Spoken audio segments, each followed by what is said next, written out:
कायरता रूप दोष से तिरस्कृत स्वभाव वाला और धर्म के विषय में मोहित अंतकरण वाला मैं आपसे पूछता हूं कि जो निश्चित कल्याण करने वाली हो वो बात मेरे लिए कहिए। मैं आपका शिष्य हूं, आपके शरण हुए मुझे शिक्षा दीजिए।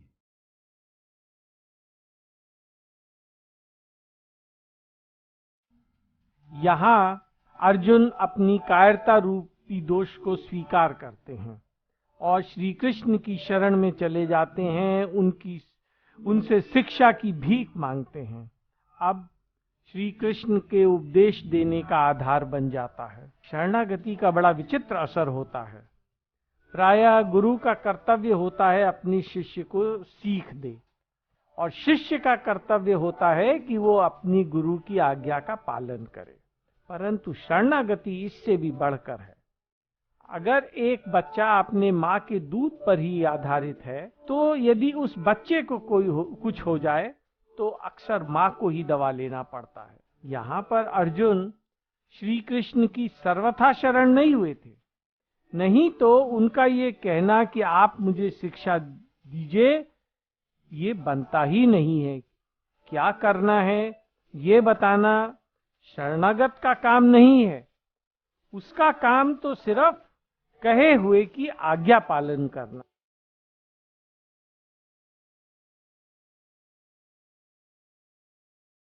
पृथ्वी पर धन धान्य समृद्ध और शत्रु रहित राज्य तथा स्वर्ग में देवताओं का आधिपत्य मिल जाए तो भी इंद्रियों को सुखाने वाला मेरा जो शोक है वो दूर हो जाए, ऐसा मैं नहीं देखता हूँ। हे शत्रुतापन धृतराष्ट्र, ऐसा कहकर निद्रा को जीतने वाले अर्जुन अंतर्यामी भगवान गोविंद से मैं युद्ध नहीं करूंगा ऐसा साफ साफ कहकर चुप हो गए।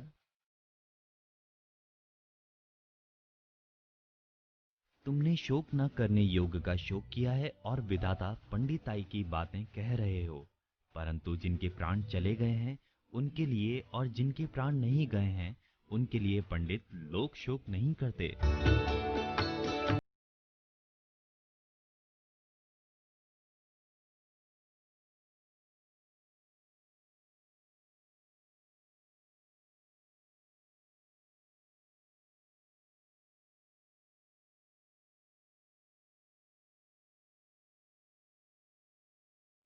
मनुष्य सभी प्राणी और पदार्थों को दो भागों में विभाजित कर लेता है।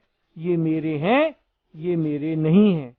ये मेरी कार है, मेरा स्कूटर है, मेरे कपड़े हैं, अथवा ये मेरी कार नहीं है, मेरा स्कूटर नहीं है, ये मेरे कपड़े नहीं हैं।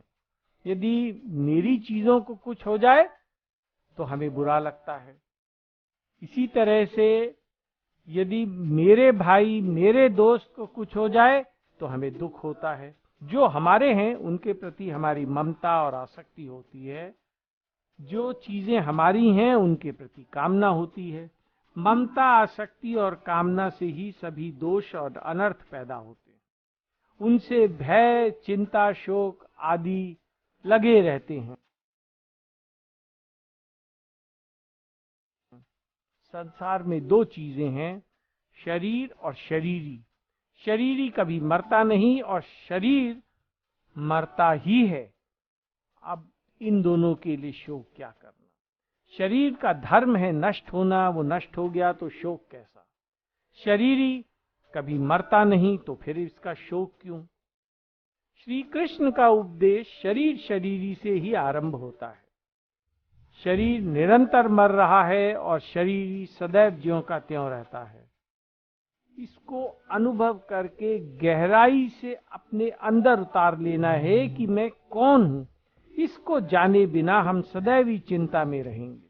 कितना ही उपदेश सुन लें, कितने ही साधन कर लें, समस्या बनी रहेगी, आनंद प्राप्त होगा नहीं। जो वस्तु अपनी नहीं है उसे अपना मान लेना, अथवा जो वस्तु अपनी है उसे पराई मान लेना बड़ी भूल है। जो गाड़ी कपड़े अपने नहीं हैं उनको अपना मान लेना, इससे समस्या पैदा हो जाएगी। और जो गाड़ी अपनी है उसे दूसरे की जिम्मेवारी पे छोड़ देने से जेल भी हो सकती है। अपना क्या है जो सदैव हमारे साथ रहे।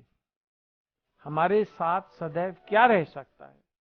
किराएदार जिस मकान में रहता है, क्या वो उसका अपना है? क्या चाहे जब तक वो उस मकान में रह सकता है?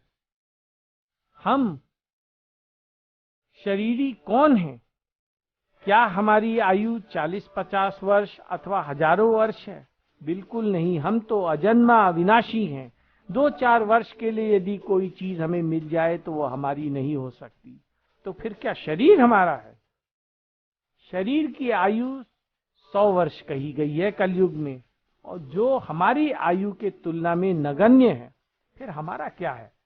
केवल भगवान। हम मात्र उन्हीं के हैं और वे ही मात्र हमारे हैं, दूसरा कोई हमारा नहीं है। इतनी सी बात समझ में आ जाए तो कल्याण हो जाए, उन भगवान से प्रेम हो जाएगा, और तब हमारी खुशी का ठौर नहीं रहेगा। सदैव बढ़ने वाले आनंद की प्राप्ति हो जाएगी। मेरे तो गिरधर नागर दूसरा न कोई। जब ये दोनों बातें मीरा को समझ में आ गईं तो फिर वो क्यों ना होती प्रेम दीवानी। एक बात और हम कह सकते हैं कि शरीर को तो हम देख सकते हैं पर शरीरी को नहीं देख सकते, इसलिए शरीरी समझ में नहीं आता। देखिए, देखते हैं हम आंखों से, और आंखों की शक्ति बड़ी ही सीमित है। ये पूर्ण सत्य हमें बता ही नहीं सकती। फिर पूर्ण सत्य के लिए किस पर विश्वास करें? निश्चित ही श्री कृष्ण पर, क्योंकि वे सदैव ही सत्य कहते हैं, असत्य कहते नहीं, और वे सदैव हमारा कल्याण चाहते हैं, हमसे सदैव प्यार करते हैं। इसे अंदर तक गहराई से अपने अंदर बैठा लें। दूसरी बात, शरीर को समझना तो आसान है पर शरीरी को समझना बड़ा मुश्किल है। मुश्किल है या आसान? जो सत्य है उसे तो स्वीकार करना पड़ेगा। अब यदि आप इंग्लैंड में रहते हैं और पौंड को समझना मुश्किल है और रुपए को समझना आसान है, पर यदि आपको इंग्लैंड में रहना है तो पौंड को समझना पड़ेगा।